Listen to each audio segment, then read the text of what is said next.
The story begins when Ozawa Haruka enters the college's film club to seek out the help of Saito Yakumo, a reclusive reputed who is able to interact with ghosts and spirits. She asks him to help, recounting that after a test of courage in the old school building's forbidden room, her friend called Mickey was possessed by a ghost and hospitalized, while another decided to end itself. When he charges her 25,000 yen, she is skeptical. However, she changes her mind when it's revealed that he knows about her dead twin sister called Ayaka. They visit Mickey and Yakumo confirms that the ghosts of dead girls are indeed possessing her. They were likely killed in the old building. Later they learn from Professor Takeaka that another one of her friends committed suicide. Yakumo later walks her home remarking that there is no curse, they are being targeted by a human. They investigate the old school building and learn it is under Takeaka's management. They discover several female belongings and suspicion falls on the professor. Yakumo retrieves a cup used by Takeaka and gives it to his colleague, called Officer Godu, for DNA analysis. Haruka is kidnapped by Takeaka and at the same time Godu confirms that the DNA on the female belongings is a match for the professor's. With the help of Ayaka's ghost, Yakumo rescues Haruka and reveals his red eye that allows him to communicate with spirits, which Haruka remarks is beautiful. Takeaka then flees and sets the school building on fire, but he is quickly apprehended by Godu. As the two are trapped on the roof, Yakumo guesses that Haruka entered the old building to seek out her sister. She had been jealous her sister, so while playing ball one day she deliberately threw it harder than usual, and Ayaka is hit by a truck and dies, filling Haruka with regret. When she laments that she probably hates her, he allows her to speak to her using his powers, and the two sisters reconcile and embrace each other. Meanwhile, a mysterious red-eyed man instructs a doctor, called Aichi, to do as he is told to see his daughter again.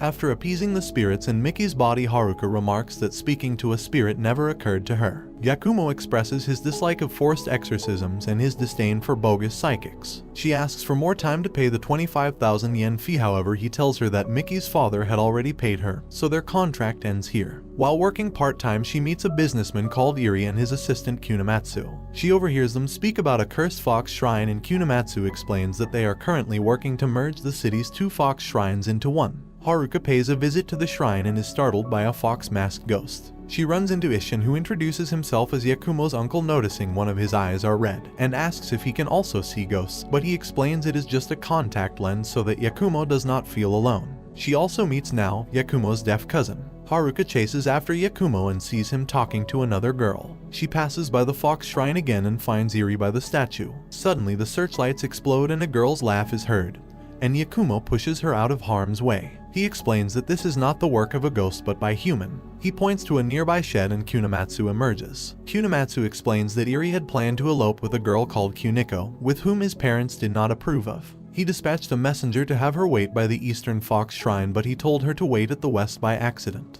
Although he realized the mistake early on, he was stubborn and continued to wait. A year later, she married another man and died of tuberculosis. His attempt to unify the two shrines was his way of atonement, but Yakumo points that Kuniko is still waiting, still wearing the fox mask. She appears before Iri and the two reconcile. Later, Yakumo explains to Haruka that he was asked by Kimi, the granddaughter of Kuniko, to investigate the fox spirit reports. A journalist called Mikoto gives Godu a photo of a garage showing the ghost of a young boy. He searches for Yakumo but finds Haruka instead. Yakumo arrives soon after to ask what they want, and Haruka describes how while being driven home by her assistant manager Tatsuya, they entered a tunnel filled with malevolent spirits, but he managed to remain calm. She asks him to check if any ghosts attached to them, to which he agrees. Godu shows him the spirit photo and explains that it is a photo of a garage owned by Toru, a chop shop owner linked to various crimes, and we discover that the boy's ghost in the photo went missing 2 months ago. They arrive at the garage and begin digging, and they find the boy's dead body. An autopsy performed by Hato confirms that the boy was struck by a car but likely did not die until he was buried alive. Haruka brings Tatsuya to be cleared of ghosts, but Yakumo finds it odd that he looked surprised when he sees the spirit photo from earlier despite reportedly being unfazed by ghosts. He reports this matter to Godu, who affirms his fears. Toru is arrested and named Tatsuya as the driver who hit the boy and conspired in his premature burial. The boy's ghost possesses Tatsuya while Haruka is in the car, so Godu and Yakumo give chase. He attempts to verbally convince him to leave, but the boy refuses. They soon approach the dark tunnel and Godu manages to slow down the car. The boy finally agrees to stop the car, but he is taken by the spirits in the tunnel. Yakumo is frustrated he was unable to save the boy. He can only communicate with them. Haruka pays her respects outside the tunnel as do Ishin and Nao. He reveals he named Yakumo as such because it means overlapping clouds, and had hoped he would overcome the many challenges caused by his striking red eye, and would one day be clear as the sky. As the serial murder of high school girls continues, Godu is transferred to the Unsolved Crimes Unit alongside his new subordinate called Yuyuteru. He receives a call from the chief of police to save his daughter. Meanwhile, Haruka continues to visit Yakumo much to his annoyance. He later remarks that people react to his red eye in two ways, out of fear or out of a desire to harness its power. Godu and Yuyuteru arrive asking for his assistance, while Haruka sneaks out to investigate the request of her friend Mayuko. Godu explains that 5 days ago Makoto was found unconscious on the street next to Takashi, a doctor-turned-drug dealer. He appeared to have died from a heart attack, suspected to be a result of his drug experiments. Meanwhile, Haruka visits the riverbank and sees a gravestone for a girl named Ayaka. She sees her ghost in the river telling her to please stop it, and she falls into the water. Yakumo finds that Makoto is possessed by the ghost of Takashi. It appears that he has possessed her body out of a strong desire to live, making suicide his cause of death extremely unlikely. They visit Hato for more information on Takashi, but all they can find is a notebook and a few keys, as well as a photo of a girl Ayaka. They meet Dr. Aichi to learn more about Takashi, but he realizes that Yakumo is the son of Azusa whom he attended to when he was born.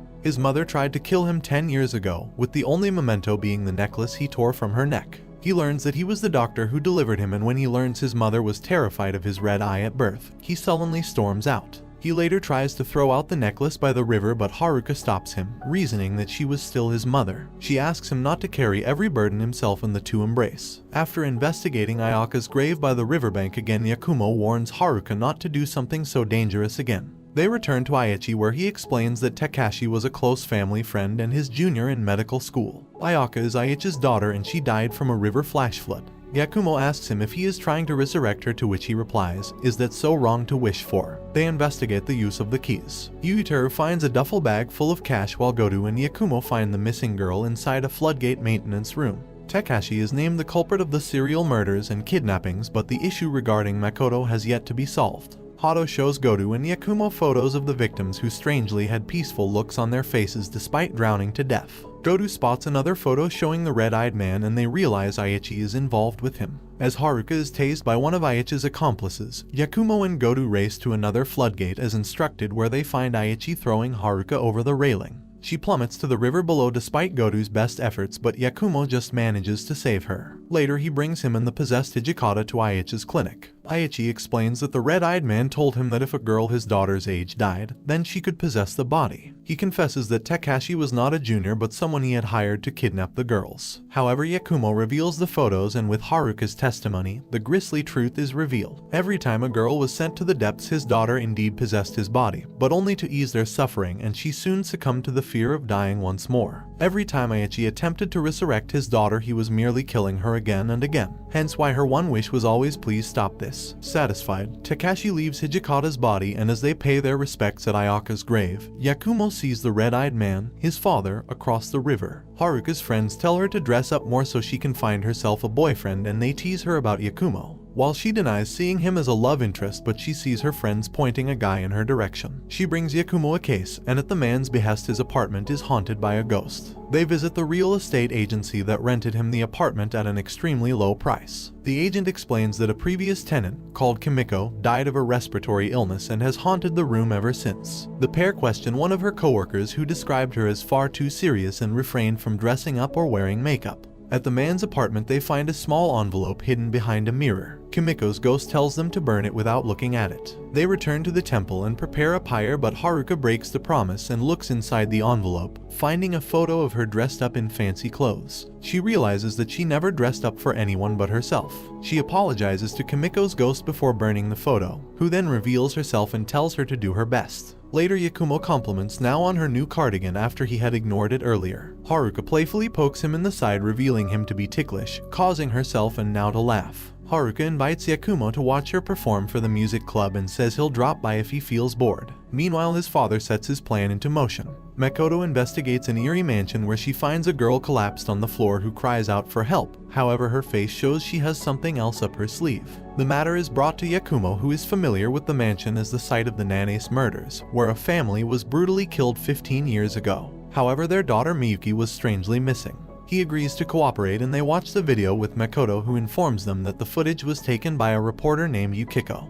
Upon fast-forwarding the clip, something about the ghost unnerves Yakumo and he leaves without a word. He calls Haruka, apologizing that he won't be able to make it to her concert, and boards the Shinkansen. Haruka wonders where has gone, as does Goto, and neither are able to reach him. Goto meets with his superior Captain Miyagawa, and she recounts her experience as a first responder to the Nanace murders. She had always wondered if her attacker was human or something far more sinister. Goto reassures her that they simply have to find and arrest Takeda, their prime suspect. The two pay a visit to Yukiko, but Goto seems to recognize her from somewhere. They then go to the Nanace mansion, but due to Yutaru's cowardice, Goto enters alone. He is then tased by one of Yakumo's father's associates and is abducted. Yutaru becomes despondent over his inaction, and an angry Miyagawa tells him that Goto's wife, called Atsuko, had asked him to take care of her husband. She departs but says that if anything happens to Goto, she will never forgive him. Meanwhile, Yakumo visits a familiar house where he is attacked by the same assailant who tased Goto. Takeda, the prime suspect of the Nanace murders, is chased by police through an alleyway. Meanwhile, Makoto, Yutaru, and Haruka all arrive at the temple and meet with Isshin.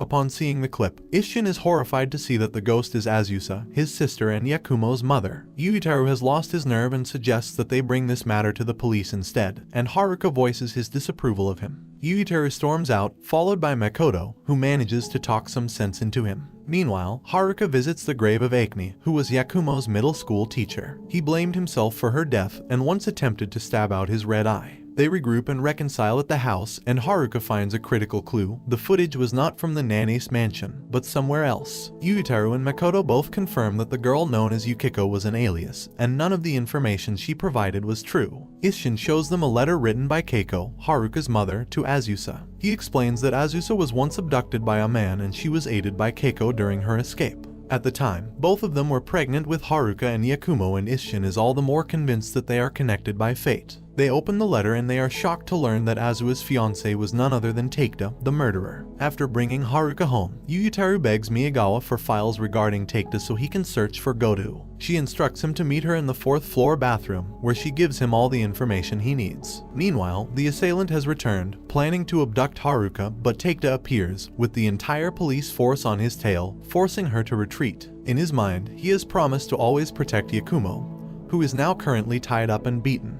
Haruka awakens, and she is informed by Takeda that Yakumo is in Nagano, and warns her that people are after her. She leaves and boards a train for Nagano. Yutaru and Makoto visit Hato, who uses facial reconstruction software to recreate the face of the missing Nanace girl, Miyuki. To their shock, they realize Miyuki is Yukiko and associated with Yakumo's father. They interview Miyuki's old teacher, and they realize that there must be a hidden room in the mansion. They rescue Goto, and he tells them that they plan to kill Haruka in front of Yakumo. When they ask him how he knows this, he explains that Takeda's ghost told him. They race to Nagano, where Keiko has driven Haruka to Yakumo's old house. She finds him in a precarious state, but they manage to limp away from the house. They are caught in the act by Miyuki, who points a crossbow at them. Yakumo sees Goto behind her and he stalls for time by asking who the real culprit of the Nanace murders was. She reveals it was her all along. As the child of her grandfather and mother, her father would often torture her in the hidden room. It was then that she met Yakumo's father and she was encouraged to murder her entire family. Goto restrains her, but the gambit fails as Yakumo's father cuts off their escape. Goto is tasered once more, but before Miyuki can shoot Haruka, the ghost of Azusa possesses her. Goto explains what Takeda had told him in the torture room. 15 years ago, he had met both her and Yakumo and proposed to her. But when he became the prime suspect for the Nanace murders, and when Yakumo's father said that his son would grow to be an ever bigger murderer, these feelings of fear prompted Azusa to try and kill her own son. Yakumo is glad to know that his mother never truly hated him, and was only manipulated into doing so. He reaffirms that he now has an undeniable bond with his friends, but his father is skeptical. Miyuki regains control of her body, shooting a gas pipe that allows them to escape. As they see the spirits of Azusa and Takeda off, his mother thanks them for everything. She tells Haruka that she gave her courage, and another secret message to Yakumo. Goto has reconciled with Atsuko, while Yakumo lazily attends Haruka's recital. Makoto learns of a ghost terrorizing the local hospital, and meets Isshin, who has come for a checkup regarding a headache. She brings this matter to Yakumo, who agrees to investigate. Makoto remarks that he has become much more approachable, but Haruka doubts this assessment. Yakumo visits Hato, Goto, and Yutaru. Hato shows him the photo he took of his father and remarks that he has a deathly aura about him. Later, Yutaru suspects Yutaru's father could be like Takeda, a ghost. Meanwhile, Isshin is diagnosed with a terrible brain disease and is given 6 months to live. Elsewhere, the police have arrested Miyuki, and Miyagawa hopes to interrogate her before headquarters can sweep her under the rug. Isshin meets a girl in a wheelchair who also has a terminal illness. He manages to encourage her and give her hope. He calls over Noah and they learn that the girl's name is Yoshiko. He encourages the two to be friends in the meantime. Haruka visits Yakumo in the club room, and he shares his suspicions with Yuyutaru that his father could be a ghost. They head to the temple where Isshin shows them a package that Keiko has sent, containing several photos and albums. Several of them depict Yakumo as a baby, while others show when Haruka's sister was still alive. Isshin later reveals to Yakumo of his illness, and hopes to keep it a secret from now. Yakumo is visibly disheartened and Isshin tells him to live his life to the fullest. Elsewhere, Godu and Yuyutaru interrogate Miyuki, who tells them that he plans to kill Isshin. Yakumo is shaken by the news of Isshin's illness and he acts strange during their investigation of the hospital. Their phones are turned off, leaving Godu and Yuyutaru unable to contact them. The officers race back to the temple where they find Isshin, who is made aware of the plot to kill him. He asks Godu to take care of now if anything happens to him, having grown to trust the boorish officer. Yakumo's father appears and Isshin knocks Godu out so he can have a chat with him inside. He explains that he once held a great grudge over him for hurting Azusa and leaving Yakumo with a deep-seated trauma, but such feelings have passed. As he tells him that Yakumo will never succumb to darkness, he is fatally stabbed.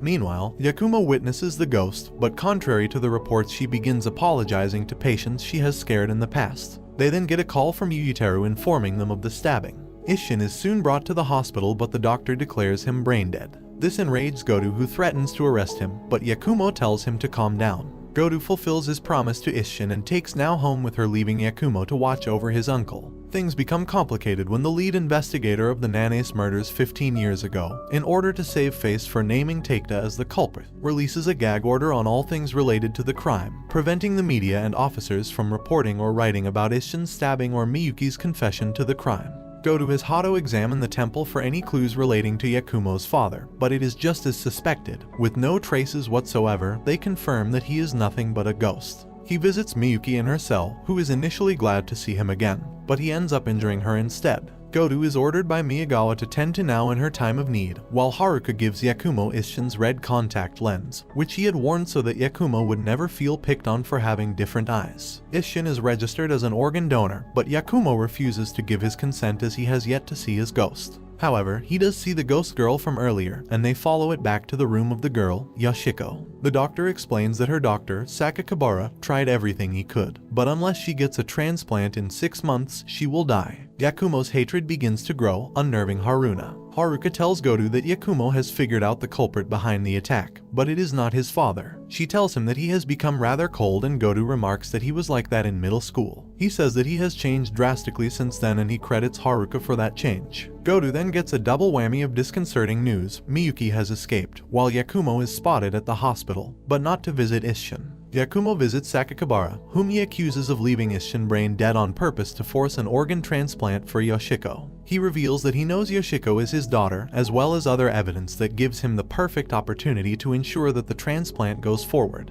Isshin denies everything, but it is soon apparent that he is the culprit. He feels from both him and Godu, but Yakumo cuts him off at the roof. Sakakibara sees nothing wrong with what he is doing and he attacks Yakumo, but he fends him off. Yakumo's father soon appears, who feels hatred swelling in his son, especially at practical death of Isshin. Godu and the others soon make it to the roof. His father says his hatred is not enough and has Miyuki shoot a gun at one of his friends. Godu is fatally shot in the stomach, and just as planned, Yakumo's hatred spirals out of control, enabling him to possess his son's body. Miyuki explains to them that ordinarily, a ghost is unable to possess a body as two souls cannot occupy one space at the same time, but an exception is created if both souls share the same mental state at the time of possession. Miyuki embraces Yakumo, assuming the possession is complete, but he suddenly disarms her and fights her off.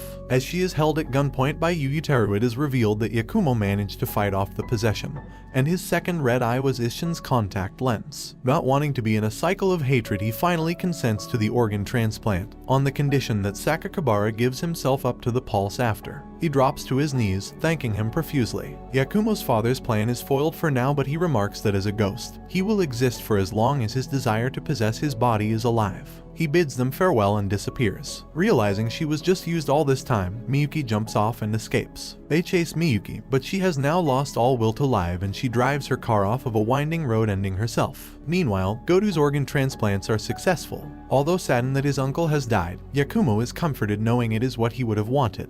The next day, the group gathers for Isshin's funeral. Miyuki's body has yet to be found, and Hato remarks that Yakumo's father never committed any crimes himself, he merely convinced others to do it for him. Goto tells Yakumo that he and Netsuko plan to officially adopt him and now as their children, and he agrees. During the funeral reception, Yakumo suddenly walks off and Haruka follows him into the main temple, where he has a final conversation with Isshin telling him not to worry about him. And now, as the final candle is blown, tears stream down Yakumo's face as he recalls his uncle's last words, "Thanks for everything." In an epilogue, Goto has adjusted to his new role as a family man, taking more time off work. Makoto continues her work as a journalist, while Hato looks forward to more dissections. Yakumo and Haruka continue working together solving supernatural cases, and he silently thanks his uncle for everything he has done. And this brings the anime to an end. Don't forget to like and subscribe if you enjoyed, and turn on the notification bell so you never miss out on another video. Until next time, take care.